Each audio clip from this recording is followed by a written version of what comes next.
Pemirsa, sementara itu diplomat senior sekaligus mantan Wamenlu Dino Patijalal menyampaikan ada 4 lampu kuning dan 6 saran pemerintah Indonesia bergabung dalam Board of Peace. Lampu kuning disoroti Dino, yakni tidak adanya referensi Palestina atau Gaza dalam pembentukan dewan. Ini seperti yang disampaikan Dina Sulaiman tadi ya. Dan hal ini membingungkan, nggak ada Gaza dalam solusi di Board of Peace. Pasalnya piagam yang ditandatangani di Davos berbeda dengan yang dimandatkan PBB. Terdapat 20 poin rencana perwujudan perdamaian di Gaza, jelas di PBB. Selain itu, Dewan Perdamaian ini dikontrol secara pribadi oleh Presiden Amerika Serikat Donald Trump. Ditambah lagi masa kepemimpinan Trump sebagai ketua Dewan ini tidak ada batas waktunya. Kalau di Indonesia mungkin sebuah organisasi ada ADART-nya seperti apa, ini masih belum lengkap kejelasannya begitu. Apakah Trump masih menjadi ketua yang seterusnya begitu tanpa batas waktu atau seperti apa, ini belum jelas. Dan yang terpenting, Dino juga menyoroti adanya partisipasi Perdana Menteri Israel Benjamin Netanyahu. Kita banyak yang merasa terusik dengan hal ini karena yang meratakan dan menghancurkan Gaza justru adalah Netanyahu sendiri. Sementara yang menjadi korban, yaitu Palestina, tidak diberikan tempat di dalam Board of Peace. Selain itu, kehadiran Netanyahu menjadi faktor penting karena dari seluruh anggota Board of Peace, pastinya yang paling berpengaruh terhadap Trump, baik secara politik maupun psikologis, adalah Netanyahu. Israel mungkin satu-satunya negara di dunia yang melalui AIPAC dan berbagai jalur ekonomi, sosial, dan media lainnya sangat dominan dalam politik luar negeri dan juga politik domestik Amerika Serikat. Dengan kata lain, walaupun sama-sama menjadi anggota Board of Peace, peran dan pengaruh Indonesia jauh lebih kecil dibandingkan Israel. Ya, Dino Patijalal juga menyampaikan 6 saran untuk pemerintah Indonesia termasuk opsi keluar dari Dewan Perdamaian atau Board of Peace jika akhirnya mengecilkan peran PBB. Pemerintah juga harus tegas untuk tidak membayar $1 miliar pun demi bergabung dengan dewan itu. Dan menjadi platform agenda politik luar negeri yang bertentangan dengan kepentingan. Berikutnya kita ke kasus Hogi Minaya, tersangka kecelakaan yang menewaskan 2 pelaku jambret dan telah diselesaikan lewat keadilan restoratif. Gelang pelacak atau GPS di kakinya sebagai tahanan kota juga sudah dilepas oleh Kejaksaan Negeri Sleman.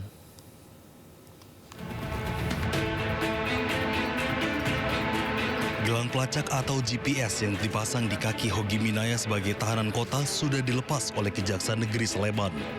GPS itu sebelumnya dipasang agar tersangka tidak bisa keluar dari Kabupaten Sleman, Bantul, dan kota Yogyakarta. Hingga kini statusnya masih sebagai tersangka sambil menunggu proses perdamaian selesai. Hogi berharap proses perdamaian lewat restoratif justice segera rampung. Puji Tuhan, alhamdulillah sudah mulai agak reda mas.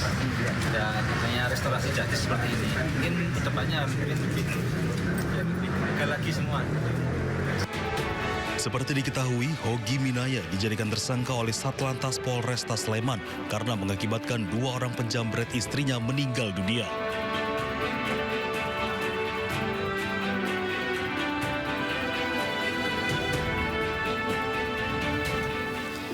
Meski begitu pemirsa, ternyata status tersangka terhadap Hogi Minaya penabrak orang yang menjambret istrinya belum dicabut meski telah dilakukan upaya restoratif justice. Kendati demikian, polisi ternyata menyebut tersangka tidak ditahan karena bersikap kooperatif.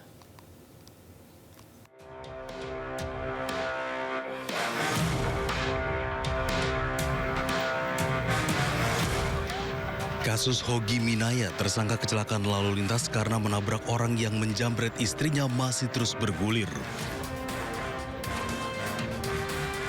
Meski telah dilakukan upaya restoratif justice oleh Kejaksaan Negeri Sleman, status tersangka Hogi Minaya belum dicabut karena masih menunggu perdamaian kedua pihak. Polisi menyebut Hogi Minaya dijadikan tersangka karena tidak ditemukan perdamaian saat proses di kepolisian. Proses hukum akhirnya berjalan setelah penyidik meminta keterangan saksi dan memeriksa bukti CCTV serta keterangan dari ahli UGM. Polisi menyatakan apa yang dilakukan Hogi Minaya menabrak korban bukan pembelaan seimbang, melainkan pembelaan terpaksa yang melampaui batas atau nutwir eksis. Setelah dijadikan tersangka, Hogi juga tidak ditahan lantaran tersangka kooperatif. Polisi pun membantah memasang gelang pelacak GPS pada tersangka. Selama proses penyidikan, ya, Satlantas Polresta Sleman tidak melakukan penahanan. Ya, apalagi tadi ada yang menyampaikan GPS, yaitu kita tidak melakukan itu. Nah, karena selama proses penahanan sampai dengan tahap 2 kita tidak melakukan penahanan. Jadi yang memasang GPS itu dari mana? Kita nggak tahu, yang jelas bukan dari kepolisian. Polisi menambahkan pihaknya sudah membuka ruang mediasi melalui restoratif justice di kepolisian sebelum menetapkan tersangka, namun gagal tercapai kesepakatan. Dari Sleman, Yogyakarta, Heri Trijoko, iNews melaporkan. Masih di kasus yang sama, pemirsa, hujan kritik mewarnai rapat dengar pendapat Komisi 3 DPR bersama dengan Kepala Kejaksaan Negeri Sleman dan Kapolresta Sleman terkait kasus korban jambret jadi tersangka. Korban jambret malah jadi tersangka. Dalam rapat yang digelar di Gedung DPR Jakarta, Komisi 3 memanggil seluruh pihak, termasuk Kajari Sleman Bambang Junianto, Kapolres Sleman Kombes Pol Edi Setianto Erning Wibowo. Sejumlah anggota Komisi 3 melayangkan kritik terhadap penanganan kasus ini oleh para aparat hukum. Tapi inilah kenyataan yang terjadi di negeri kita ya. Komisi 3 menegaskan telah berupaya membangun KUHAP baru demi penegakan hukum yang lebih adil. Tapi DPR menilai praktek penegakan hukum dalam kasus ini justru mengecewakan. Yang dalam hal ini mohon maaf tidak bisa hadir karena sedang sakit tipes. Golkar. Jadi DPR menegaskan kasus Hogi Minaya yang jadi tersangka karena membela istri yang dijamret seharusnya bisa dihentikan. Menurut Ketua Komisi 3 DPR Habibur Rahman, tidak perlu restoratif justice untuk penyelesaian kasus yang terjadi di Sleman itu. Tidak layak untuk dinyatakan sebagai peristiwa pidana. Karena itu tadi kami membuat kesimpulan meminta agar ya perkara ini dihentikan. Jadi bukan RJ ya, dihentikan berdasarkan pasal dalam KUHAP baru pasal 65 ya yang mengatur huruf M ya yang mengatur kejaksaan, ini kan di penuntutan ya, kejaksaan bisa menghentikan perkara demi kepentingan hukum ya. Jelas ya, Pak Hogi tidak ada niat untuk membunuh dan lain sebagainya, hanya mengejar orang tersebut. Ya, secara administrasi surat tadi sudah kami tanda tangani, besok akan menjadi akan dikirim ke pihak terkait, ke kejaksaan ya, lalu ke Jaksa Agung, ke Pak Kapolri juga untuk ditindaklanjuti. Ya, tentang mens rea, niat jahatnya di mana begitu. Dan ini juga ditanyakan oleh anggota Komisi 3 DPR fraksi PDI Perjuangan Safarudin menyebut bahwa kasus yang dialami Hogi tidak perlu keadilan restoratif karena tidak ada tindak pidana yang dilakukan korban. Sementara pelaku jambret yang telah meninggal dunia sehingga penyidikan kasus harus dihentikan. Bukan RJ. Tidak ada tindak pidana di sini.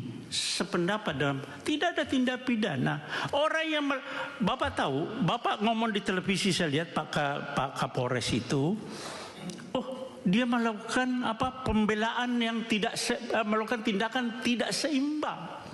Bapak tahu apa yang jambret itu tidak ada istilah di KUHP. Itu adalah pencurian dengan kekerasan. Bukan 36, bukan pencurian biasa, bukan pencurian pemberatan, tapi pencurian dengan kekerasan. Curas itu Pak, curas itu begal. Dia bawa celurit, bawa senjata tajam, bawa apa segala, bisa bawa senjata api. Nah, ketika orang itu, ini bahaya Pak. Nah, Anda bilang tidak seimbang, dikejar oleh suaminya, korban. Orang sipil Pak, tidak punya apa-apa. Orang sipil nggak punya apa-apa itu. Nggak punya, tidak dipersenjatai. Jadi itu bukan tidak seimbang. Memang justru yang tidak seimbangnya itu orang sipil Pak yang mengejar pelaku curas. Bagaimana Bapak bilang tidak seimbang? Ya, jadi coba bolak-balik begini, Anda salah menerapkan suatu pasal. Jadi tindak pidananya adalah curas, ya, pencurian dengan kekerasan, tersangkanya meninggal dunia, ya selesai SP3.